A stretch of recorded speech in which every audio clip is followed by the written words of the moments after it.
got into the mod revival scene in London as a result of Quadrophenia film with some of my school friends and some of the older lads who had Minis and Lambretta scooters at the time. One thing I discovered was my mother Janet's record collection, where she had been a mod in the 1960s, living in the heart of swinging London.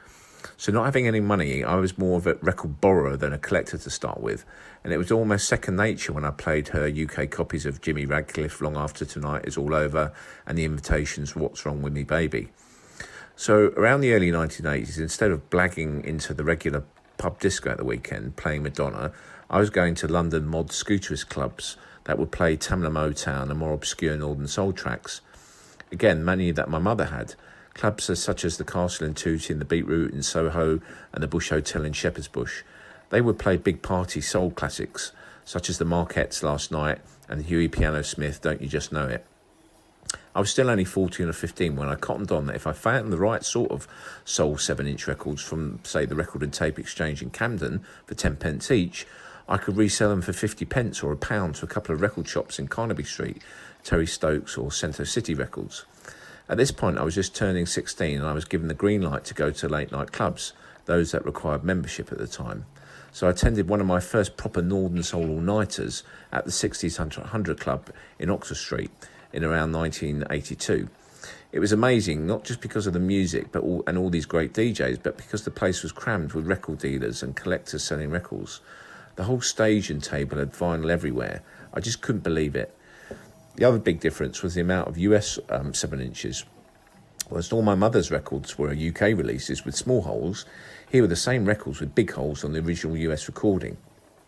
And the other thing I noticed was the prices. Even then, some records were worth over £100, which was easily a week's wage. I vowed from this point to collect original US releases and search these out. Next stop was Beano's record shop in Croydon, not far from where I lived at the time. The old hippie fella who was fed up of putting down all the expensive records in the boxes behind the counter, but now I had a new focus on the US cutouts that they slung in the 10 pence racks. Wow. And suddenly I was in the world of collecting and buying rare and obscure soul records, because two things you need as a collector of Northern Soul vinyl are luck and a good ear. The luck you make yourself by research, studying, making contacts and being at the right shop or all-nighter at the right time. I like to think I inherited the good ear from my mum and grandfather Frank, both modernists in their own way and dealing with difficult circumstances. Roll on turning 19 and I was going to the US for the first time on my own to buy records. In New York, I picked up a copy of Sam Fletcher on my first day there. Wow. Other early US adventures continue with good friends, such as a time with Kevin Moore when we were in Rookie Ricardo's in San Francisco, scrambling to find that Herb Ward Strange change for $15. You'll have to ask Kevin who got there first. I felt very privileged to see him meet some of these soul heroes that were on these wonderful recordings.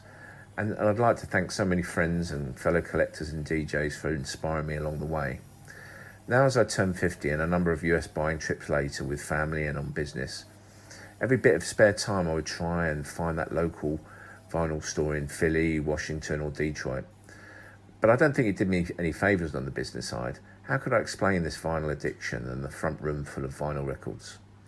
Despite having thousands, I still have that curiosity of the 13-year-old in Croydon. Vinyl collecting still brings out great highs and lows, just like life, coupled with the unknown and luck of what the next record you pull out of that magic box will be.